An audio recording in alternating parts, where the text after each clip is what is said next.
Well, good early morning, y'all. Just finished a baby workout. I call it first thing in the morning. I don't get at nothing too crazy first thing in the morning. Too stiff, too many old injuries, aches, and pains. So my early morning workouts are lightweight, right? Anyway, just wrapping that up, getting my wind back, and suiting up, putting on my jewelries. I've told this before, but now I got a lot of old classmates watching. Not a lot, but I got a handful, I should say. And I've said this before.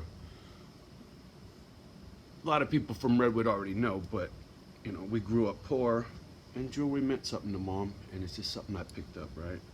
And because I'm into the precious metals game, right? Silver, don't fuck with gold much unless it's jewelry. Unless I can floss it, it's too expensive. But if I'm gonna buy gold, I want to wear it, right? I don't want it sitting in a fucking drawer. I can't put this on my finger, right? Can't hang this from my fucking neck. It's a little heavy.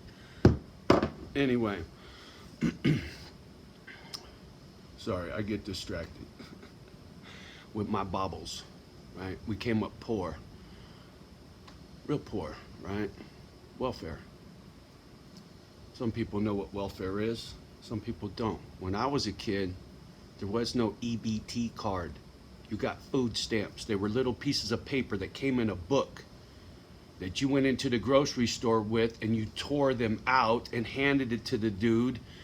And the people in line looked at you funny because that didn't look like real money, right? Instantly they knew you were poor. There was no hiding it. You didn't have an EBT card when I was a kid. Not only that, but mom would send me to the grocery store with a $20 fucking food stamp.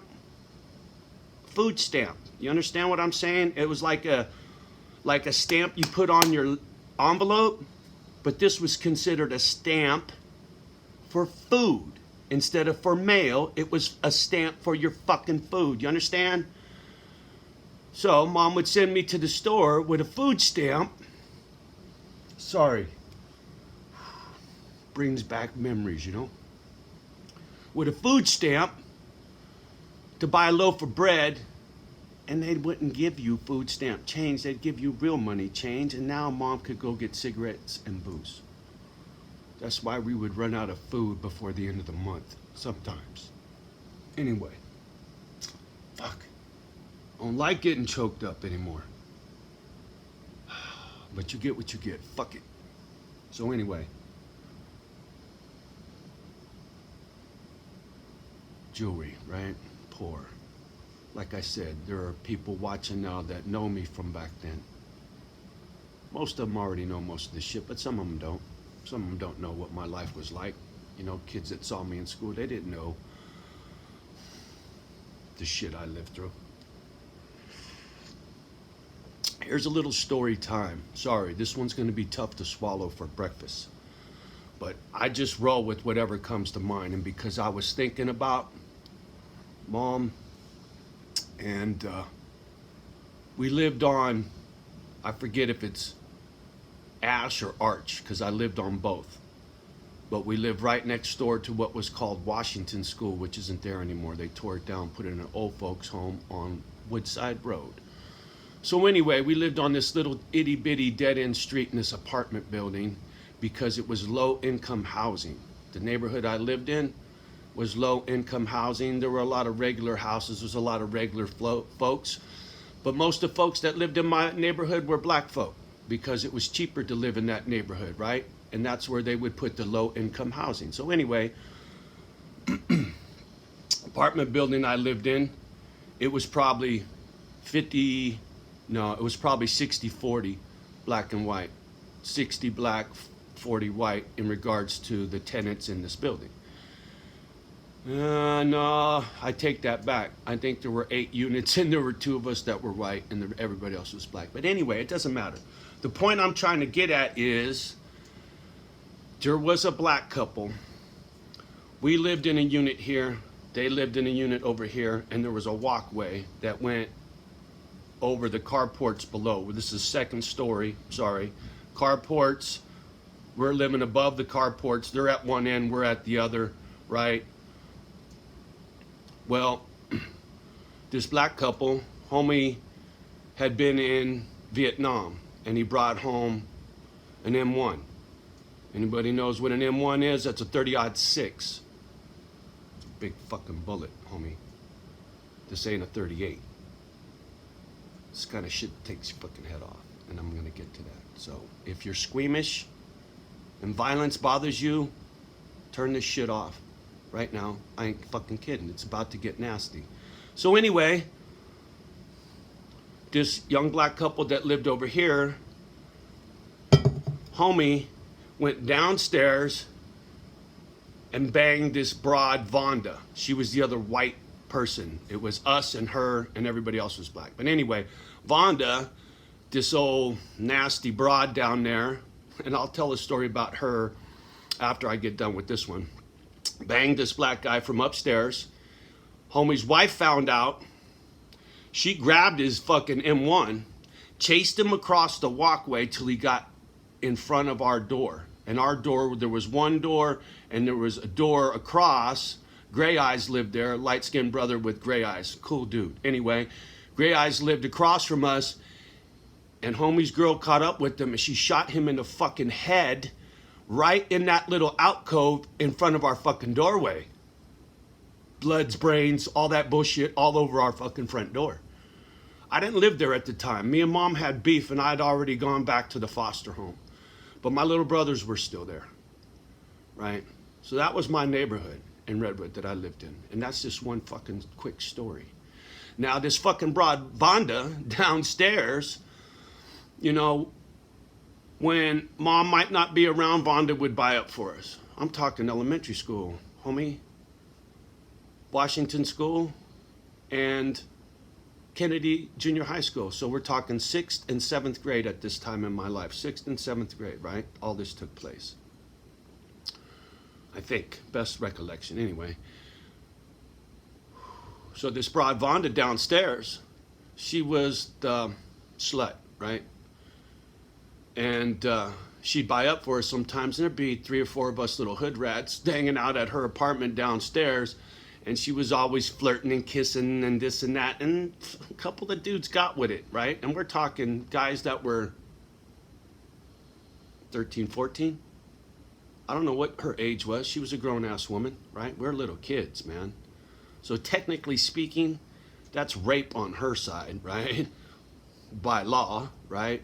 Because we were minors. She's an adult. I don't give a fuck, male, female. Technically speaking, none of that fucking matters. So anyway, yeah. That was Johnny's little fucking hood rat life in Redwood, right? Just one quick fucking story to share. And the reason I'm doing that is because I got a lot of classmates from Redwood watching now. And so it brings back a lot of thoughts and memories from back in the day. And I got a lot going on. I'm hard on my workouts. I'm hard on getting this thing that I'm trying to do done for me. This old man's gonna have a fucking 6-pack if it fucking kills me, and hopefully it won't. It should keep me alive longer.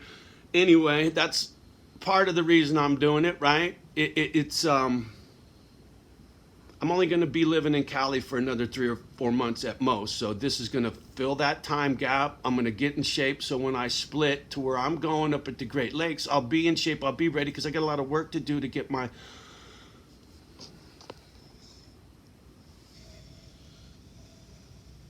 old folks home for my babies, you feel me? Because that's what drives me. That's my purpose in life.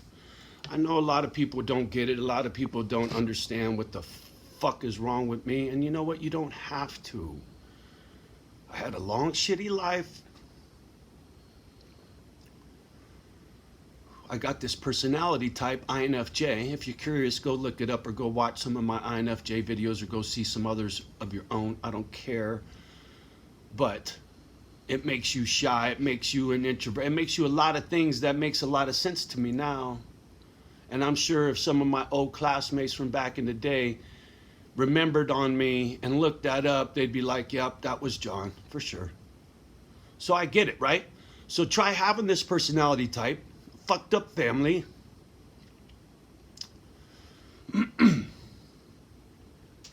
Makes for interesting stories, right? It really does. And I got tons of them. And if any of this bullshit that leaks out of my face gets me attention from my dog rescue, then it worked. And if it don't, well, fuck it. It's an oral history of my life to whom it may concern one day. Because it'll be on YouTube long after I'm dead and gone, unless YouTube shits itself. Who knows, right? This whole planet may shit itself one day. So anyway, I'm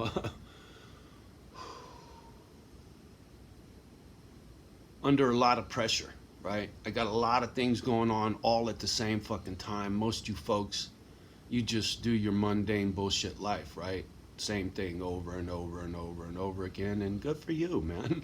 I look forward to those days, right? My shit's been chaotic my whole fucking life. From conception. And that's no fucking joke. You want to see? Go see. Go see those old videos. They're there. Just like meeting my father, the man who impregnated my mother. By the way, my mom gave me the wrong name on who that was. The first time I met my father was at his motherfucking tombstone on Sneath Lane in San Bruno, California. Military cemetery. That video's up there too. If you want to see me crying over a tombstone with my father's name on it. Thanks to Ancestry.com, which also gave me 2 brothers. One put up for adoption, one half-brother who don't give a fuck, right? So classmates, yo, Redwood, my stories are deep. Stick around, you might hear a couple. And go back and listen to some of the old shit if you're fucking curious. Just saying. Anyway, I'll blow this up on Facebook too, because I don't give a fuck. It's another thing. I got no shame.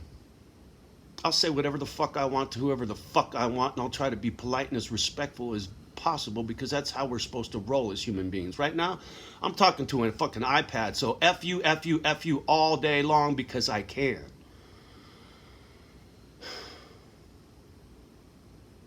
I'm not in church. But my dear friend Joy helps read the Bible to me because I don't read so good. There's another deficit for me, right? Dyslexic, on top of an INFJ, on top of a foster child, on top of no father. Shall I go on? The list is pretty fucking deep. Who wants to write a book? Anybody want to be a ghostwriter? I got some fucking stories for you. Just saying. All right, anyway. I'm in a cocky mood. Good mood. Getting shit done, right? This is construction Johnny mood. This is how I was when I was on a job site. Stern and to the point, right? Let's go. Got to get this shit done, right? I ran a handful of jobs. I think I had a crew of 20 guys at one time, maybe. So I know how to get shit done. My body just don't let me anymore. My breathing, my spine, my knees, da-da-da-da. Forget this whole fucking arm and shoulder. Yeah, 10, 15, 20 pound curls and shit. Back in the day, it was a lot more than that, I'll tell you. I just got to keep things moving. They're not going to move heavy weight anymore, but as long as they keep moving, I don't give a fuck. Like I said, I'm trying to get lean, not big, right? I've been big. I want to be lean. It's healthier. You're lighter, you're faster, it's easier on my back. It's just all the way around going to keep me around longer if I can keep as much weight off as possible. Just need to fucking breathe, you feel me? Anyway. Thanks for putting up with my nonsense. I really appreciate it. Do me a favor, y'all. Share these videos. Shoot them around. Shoot them to a friend. Any of my old classmates from Redwood, text this shit to some of our classmates from back in the day, man. There's a bunch of you I'd like to get a hold of. You know, I don't know. I'm just that kind of guy. I like conversation. I like having long conversations with old friends and getting caught up on family and this and that and da da da. I love that stuff. So anybody want to give me a call? My phone number, 650-274-2739. So if you watch 15 minutes of this video, bang, you got my fucking phone number. There you go. I ain't scared. It'll go to voicemail, and if you're a dickhead, it gets blocked. So what? I ain't scared.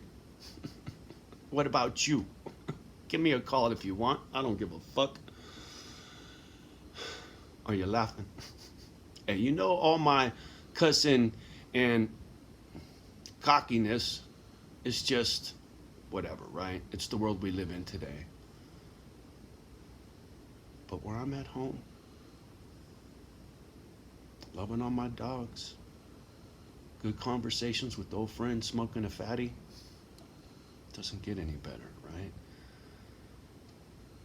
It's gonna come a time where things chill the fuck out, and I don't have to be on overload 24/7 to get through this shit storm we are all in, right? We are all in this together. Like I've said time and time again, I got way more than I need, right? When this shit kicked off and I ran out and bought 440 pounds worth of fucking meat, I've probably already given away more than I've eaten myself. And I still got plenty to get me by, right? Not to mention all the protein shakes and fiber bars I can get my hands on stuffed in the extra room just in case. Anyway, I drug this on long enough. Y'all have a beautiful day. Love the ones who love you back. Don't let your children listen to any of this crap I say or anybody else that's going to put bad pictures in their head, right? They don't need it. They don't need it. They don't need it.